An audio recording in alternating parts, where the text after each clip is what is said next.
नमस्कार दोस्तों, स्वागत है आपका मेरे YouTube चैनल पे। इसका नाम है एडीएस स्टडी जोन। मैं सौरभ सबके बीच लेके आ गया हूँ आज अपनी ऑनलाइन सीरीज जो मैंने शुरू की थी। पीछे उसका एक नया टॉपिक, मॉडर्न इंडिया की सीरीज में एक नया टॉपिक लेकर आया हूँ, बैटल ऑफ प्लासी। तो इसको पढ़ेंगे। इसको पढ़ने से पहले हम लोग अपना थॉट ऑफ द डे ले लेते हैं कि अगर जीत निश्चित हो तो अर्जुन कोई भी बन जाता है, अगर मौत निश्चित हो तो अभिमन्यु कोई कोई बनता है। ठीक है, तो हालात और समय देख के हर डिसीजन लीजिए। उसके बाद आइए हम लोग अपना टॉपिक शुरू करते हैं, बैटल ऑफ प्लासी। इसी लड़ाई को बहुत से विद्वानों ने एक अलग नाम दिया हुआ है, क्योंकि इसमें खून खराबा बहुत कम हुआ है जितना होना चाहिए। क्योंकि इस पे धोखे इस लड़ाई में बहुत हुए हैं, खून खराबे बहुत कम हुए हैं। और कहा जाता है कि अगर इस लड़ाई में धोखे नहीं मिले होते, मान लो नवाब की तरफ से अगर कुछ जो उसके सरदार थे उन्होंने धोखा नहीं दिया होता, तो आज भारत का इतिहास कुछ और होता और अंग्रेज अपने पैर यहाँ नहीं जमा सकते थे। तो वही है कि देश के अंदर के गद्दारों ने ही साथ दिया बाहर विदेशियों को यहाँ पे आक्रमण करने के लिए। पहले भी यही चीज थी और आज भी यही चीज है। ठीक है, तो आइए हम लोग देर ना करते अपना टॉपिक शुरू करते हैं। बैटल ऑफ प्लासी के बारे में और जानते हैं कि ये युद्ध मुर्शिदाबाद के एरिया के लमसम लड़ा गया था। इस लड़ाई को लड़ने के महत्वपूर्ण कारण है, सबसे बड़ी बात, एक जब कोई राजा बनता है या कोई सुल्तान बनता है तो अंग्रेज जो वहाँ पे व्यापारी के फॉर्म में थे उनको उसके दरबार में भेंट लेके जाना होता है, एक आदर एक रिस्पेक्ट के तौर पे। अंग्रेजों ने उसका भी बहिष्कार किया। सबसे बड़ी बात, जो नवाब था, बिहार, उड़ीसा, बंगाल, इन तीनों का स्वतंत्र नवाब घोषित किया गया किसे? अलीवर्दी खान को 1740 में, जो कि 56 तक रहा। 56 में सिराजुद्दौला गद्दी पे बैठा और बहुत से लोग राजनीतिक तौर पे बहुत से लोग चाहते थे कि वो गद्दी पे ना बैठे। ठीक है, जिसमें मीर जाफर ने जो बाद में गद्दारी की, उसको हम आगे टॉपिक में पढ़ेंगे इसको बेसिकली बात क्या हुई थी। तो देर ना करते हुए हम लोग अपने कॉजेज को पकड़ते हैं, महत्वपूर्ण क्या कारण थे। सबसे बड़ी बात मैं आपको बता दूं, ये भारत का हमारा नक्शा है और ये पूरा नीचे का साउथ है। ठीक है, ये आप यहाँ तक ले लीजिए और यहाँ ये साउथ है और ये बंगाल का जितना ये एरिया है ना, ये है, चाहे आप मेजरमेंट लगा लीजिए, इसके लगभग इसी के दरमियान ये सारा प्लास्टिक का लगभग सारे जो पॉलिटिक्स हुई है या मारपीट हुई है वो इसी के दौरान हुई है।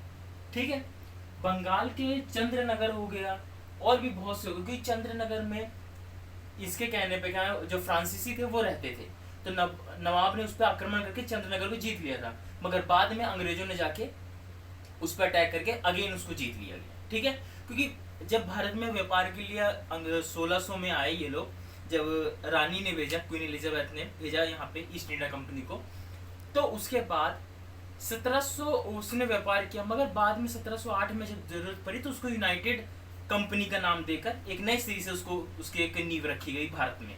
ठीक है, इसमें डच, पुर्तगाली, फ्रांसीसी, अंग्रेज, ये सारे बहुत से लोग आए। क्योंकि व्यापार मुख्य केंद्र था कच्चे माल के स्रोत का, जिसका व्यापार भारत में शुरू हो जाता, समझो कि उनकी उन्नति पक्की थी।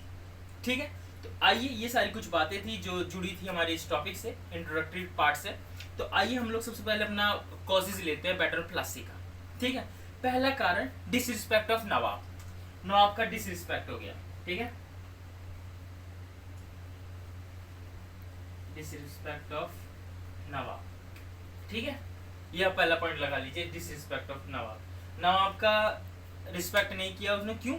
सबसे बड़ी बात, जब कोई भी अगर नवाब बनता था तो अंग्रेज जो होते थे उनको उनके यहाँ लेके जाना होता था उपहार के तौर पे। ठीक है, तो वो जानबूझ के, अंग्रेज जो थे वो जानबूझ के नहीं गए। क्यों? क्योंकि राजा से, इस सुल्तान से अंग्रेज भी नहीं खुश थे और उसके आस पड़ोस के जो भी कुछ व्यापारी थे वो भी नहीं थे।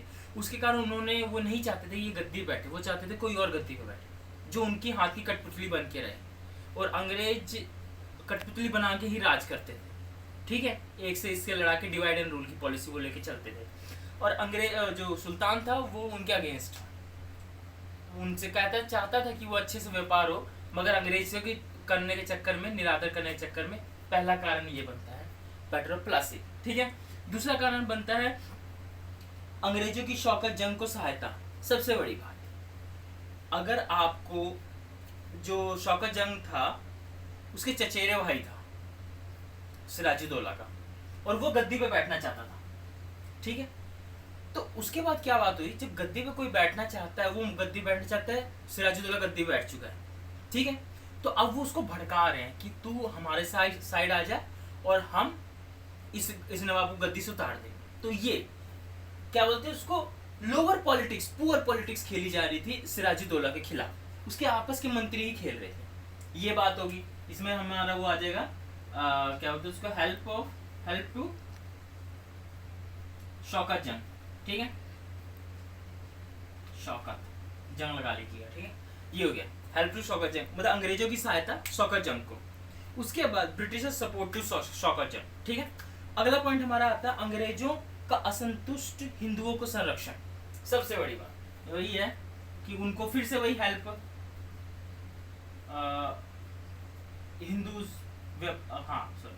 हिंदूज व्यापारी, हिंदूज ट्रेडर्स लगा लो या कमर्शियल, ऐसे कुछ लगा, ठीक है। क्या है कि जो अंग्रेज थे उनको एक दस्तक दी गई, दस्तक हस्ताक्षर को बोला जाता है उर्दू के शब्द में, या उस समय प्रशासन के समय में ये बात बोली जाती, ये शब्द आता था।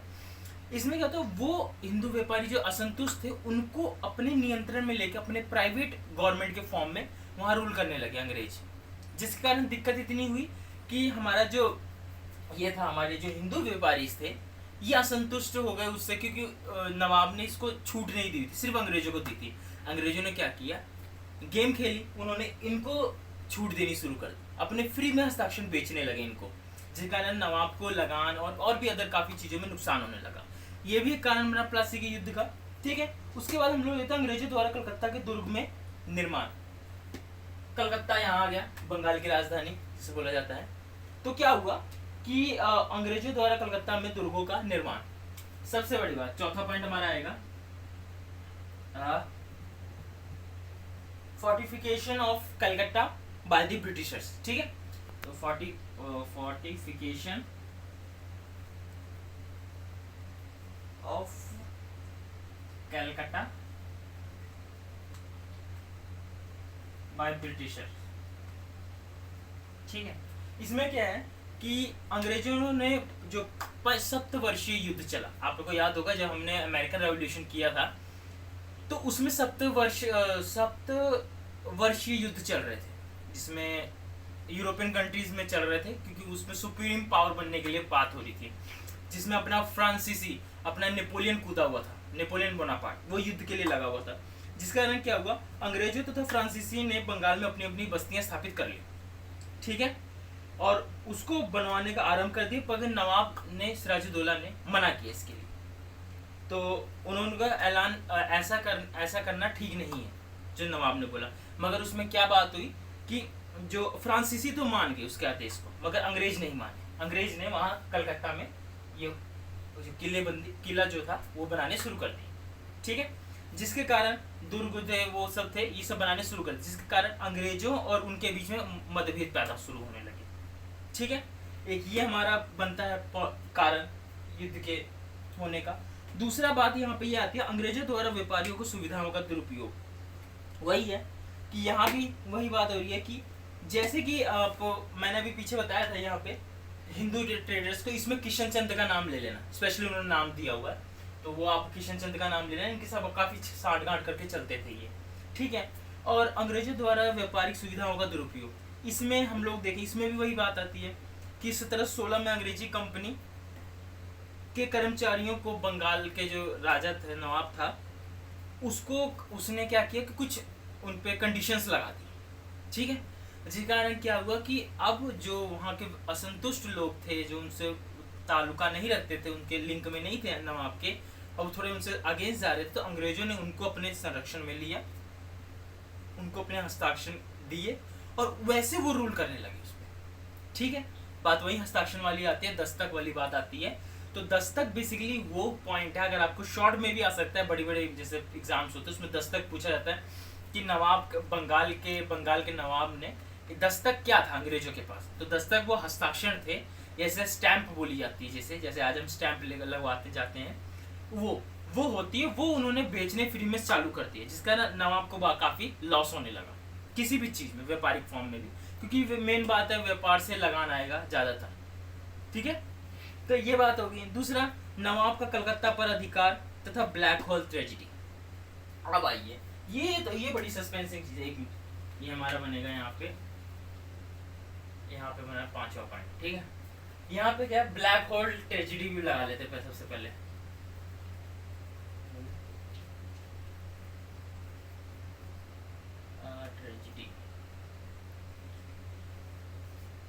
ठीक है, हाँ ट्रेजिडी।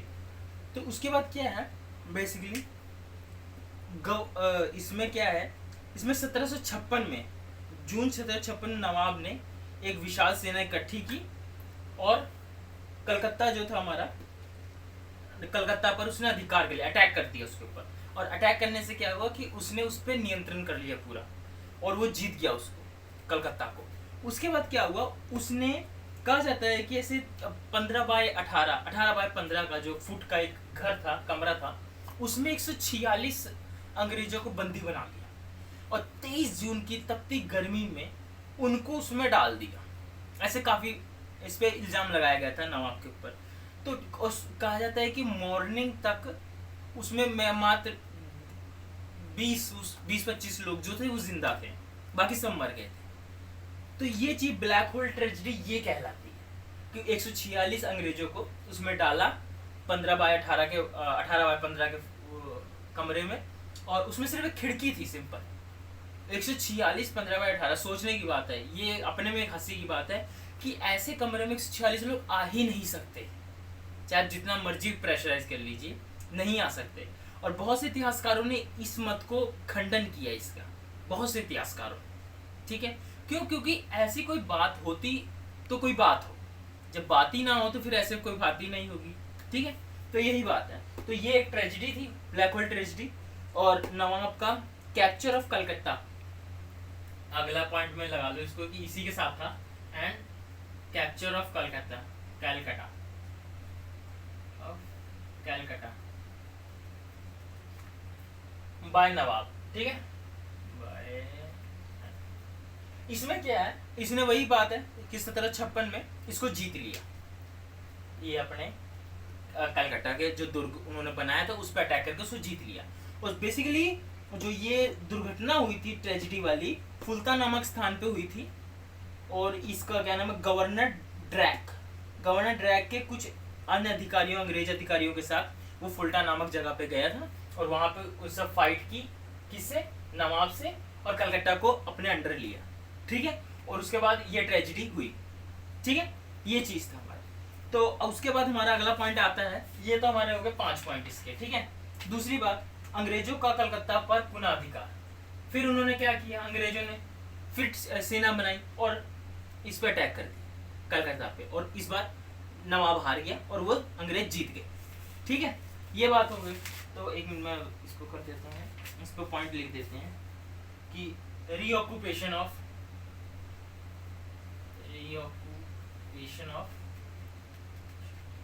कैलकाटा, इन्होंने दोबारा जीत लिया ब्रिटिशर्स ने, ठीक है, एडमिरल वॉटसन के निगरानी उसमें लीडरशिप में, ठीक है। उसके बाद हमारा अगला पॉइंट आता है, क्योंकि बेसिकली सबसे बड़ी बात ये थी कि समुद्री एरिया में अंग्रेज सबसे बेस्ट थे, इनके आगे कोई फ्रेंच, तुर्काली, डच, पुर्तगाली कोई नहीं टिक रहा था, ठीक है। उसके बाद हमारा चंद्रनगर पर अंग्रेजों का अधिकार, अंग्रेजों ने चंद्रनगर पे भी अधिकार कर लिए। चंद्रनगर भी इसी एरिया में आता है, आपके इसी के आसपास में आता है, ठीक है, कलकत्ता का जो है उसमें आता है। उसके बाद अब आइए, अब अंग्रेजों की थोड़ी लड़ाई के बारे में जान लें कि उन्होंने लड़ाई कैसी की थी। सबसे लड़ाई करने से पहले जो क्लाइव, ये पूरे जितने भी बवंडर चल रहा है इस वक्त, इसमें क्लाइव का सबसे बेहतरीन रोल है। वो इस समय भारत में मेना अंग्रेजों का हेड बन के था, ठीक है, क्लाइव। और इस युद्ध के बाद क्लाइव चला गया था, तो उसने सांठगांठ क्या की इसके साथ, जो मीर जाफर के साथ। सबसे बड़ी बात ये थी कि अंग्रेजों की जो एट ए टाइम की जब प्लासी का युद्ध था, तो उसमें मीर जाफर से शर्तें हुई कि हम आपको राजा बनाएंगे, आपने क्या करना है, आपने इसका साथ नहीं देना युद्ध के मैदान से वो पीछे हट गया और उसने कहा कि मैं आपको 50 लाख करोड़ की रुपए दूंगा आपको, कलकत्ता अंग्रेजों को, ठीक है, और कुछ 24 परगने देंगे, उसके बाद आप करिए। ऐसी कुछ शर्तें उनके साथ की गई थी, ठीक है। इस पर डिटेल में नहीं जाएंगे, इस डिटेल में मैं इस शर्तों के ऊपर खाली एक वीडियो बनाऊंगा, या 2-3 मिनट की बनाऊंगा, सिंपल, ठीक है। बेसिकली अब इवेंट पे आ जाए, युद्ध का क्या हुआ। अब आए युद्ध पे, जून में 1757 प्लासी का युद्ध लड़ा गया, ठीक है। इस युद्ध में अंग्रेज सिर्फ 3000 सैनिक और 6 तोपों के साथ थे। और सिराजुद्दौला का मस्त अच्छी खासी पैदल सेना 35,000 थी, 18,000 घुड़सवार थे और भी बहुत से सेना सैनिक थे। ठीक है, अब बेसिकली हारी कैसे? कुछ नहीं हुआ, इसमें क्या हुआ, धोखेबाजी हुई। धोखेबाजी कैसे? अब मान लीजिए यहाँ पे नवाब है, यहाँ पे अंग्रेज है। ठीक है, नवाब की सेना भरी हुई है खूब अच्छे से, इसकी नॉर्मल सेना है। यहाँ पे इसकी आधी सेना पीछे लौट के चली गई। अब नवाब बचा के लिए जैसे तैसे ये लड़ा और उसके बाद हारा और ये भाग निकला पटना की ओर। ठीक है, बीच रास्ते में जो मीर जाफर था उसका बहनोई या उसका भाई ऐसी था कोई, वो उसने जाके इसको पकड़ा और उसको मार डाला। बेटा था शायद, उसको मार डाला, तीनों में से एक था, उसको मार डाला वहां पे, उसका बंदी बना लिया और बाद में उसका वध कर दिया। ठीक है, तो ये तो था युद्ध का। युद्ध के मैदान में क्या हुआ, हारा जीता जैसे हुआ। और सबसे बड़ी बात, डीसी वर्मा के कथानुसार, जो डीसी वर्मा एक राइटर हैं, कथानुसार प्लासी में विश्वासघात ना कि शस्त्रों ने फैसला किया। उन्होंने कहा है डीसी वर्मा ने कि प्लासी के युद्ध में विश्वासघात हुआ है, ना कि शस्त्रों ने फैसला किया। विश्वासघात ने, धोखे ने फैसला किया। ठीक है, तो ये था। अब इसके बाद लड़ाई के बाद महत्व क्या बढ़ गया, सबसे बड़ी बात महत्व क्या है लड़ाई के बाद? भारतीय इतिहास में नए युग का आरंभ हुआ, अंग्रेजों की नींव पड़ गई यहाँ पे भारत में। अब अंग्रेजों ने यहाँ पे अपना रूल करना शुरू कर दिया। यहाँ से धीरे धीरे पूरा भारत रेड बन जाएगा। रेड का मतलब अंग्रेजों का शासन आ जाएगा। दूसरा पॉइंट, अंग्रेजों की प्रतिज्ञा में वृद्धि, प्रतिष्ठा में वृद्धि, sorry, enhancement of Prestige of the English. मतलब कि अंग्रेजों, अब जो अंग्रेज थे अब उनका शासन चल गया था, क्योंकि उनको 24 परगने भी दे दिए गए थे। अब वो उसको रूल कर रहे थे, तो धीरे धीरे भारत में अपनी सत्ता बोने की बीज बो रहे थे और डिवाइड एंड रूल की पॉलिसी अपने अपना रहे थे। ठीक है, उसके बाद क्या हुआ, अंग्रेजों के प्रदेशों में वृद्धि। अब उसके पास पहले एक था, फिर 2 हुए, फिर 24 हुए, 24 के बाद फिर धीरे धीरे उसने बढ़ा, मद्रास में, मुंबई में, हर जगह अपना फैलाना शुरू कर दिया। अंग्रेजों को आर्थिक और व्यापारिक लाभ मिलने लगा। वही है, उसने कितने पैसे दिए उसको, शर्त के मुताबिक 50 लाख करोड़ रुपए उसको दिए मीर जाफर ने अंग्रेजों को, और धीरे धीरे अपने लगान के लिए दे दिए कि आप लगान वसूल कीजिए 24 राज्यों से, उतने राज्यों से। तो ये सारी चीजें भी उनको बहुत पावरफुल बनाती हैं। ठीक है, भारत विजय के लिए प्रेरणा, सबसे बड़ी बात। अब कोई, अगर मैं किसी देश का एक हिस्सा जीत लूंगा तो मुझे मोटिवेशन आएगा कि नहीं भैया मुझे अब पूरे देश पे राज करना है। क्योंकि देखो लालच होता है। अब हमें कोई अगर एक रसगुल्ले में से एक रसगुल्ला बढ़िया लगता है तो हम सोचते नहीं यार हम पूरा डब्बा खत्म करेंगे। क्योंकि हो जाता है ना कि एक हम ले लें तो हमें कोई कुछ नहीं बोलेगा तो हम पूरा अच्छा पट्टा मारते हैं। तो वो चीज़ थी, इनको लालच हो गया कि अब हमने पूरे देश पे जीतना है। ठीक है, ये बात हुई। और उसके बाद हमारा लास्ट पॉइंट है भैया, बता दे रहे हैं। उसके बाद हमारा फ्रांसीसियों को पराजित करने में सहायता। अब सप्तवर्षीय युद्ध चल रहा था, हम लोग भी जानते हैं, उसमें अंग्रेज फाइट कर रहे थे। सबसे बड़ी बात इसमें क्या हुआ, इस युद्ध के, यहाँ की विजय के साथ ही सप्तवर्षीय युद्ध में फ्रांसीसियों को हार का सामना देखना पड़ा। ठीक है, और अब पूरे वर्ल्ड पे only on Britishers are ruling over the world. ठीक है, इस तरीके से हम लोग देखते हैं कि हमारी ये प्लासी का युद्ध खत्म होता है। ठीक है, तो मेरे को उम्मीद है कि आप सबको ये प्लासी का युद्ध वाला लेसन अच्छा लगा होगा और हमारी सीरीज भी अच्छी लग रही होगी। तो अगर वीडियो पसंद आए तो like, share, comment, subscribe and press the bell icon for notification, ताकि आपको नई नई वीडियोस की लिंक और नोटिफिकेशन मिलते रहें। तो बस देर ना करते हुए मैं आपसे विदा लेना चाहता हूँ और आपसे बस यही कहना चाहता हूँ, इसी तरह हंसते रहिए, मुस्कुराते रहिए और देखते रहिए आपका अपना यूट्यूब चैनल जिसका नाम है एडीएस स्टडी जोन के साथ सौरभ। जय हिंद, जय भारत।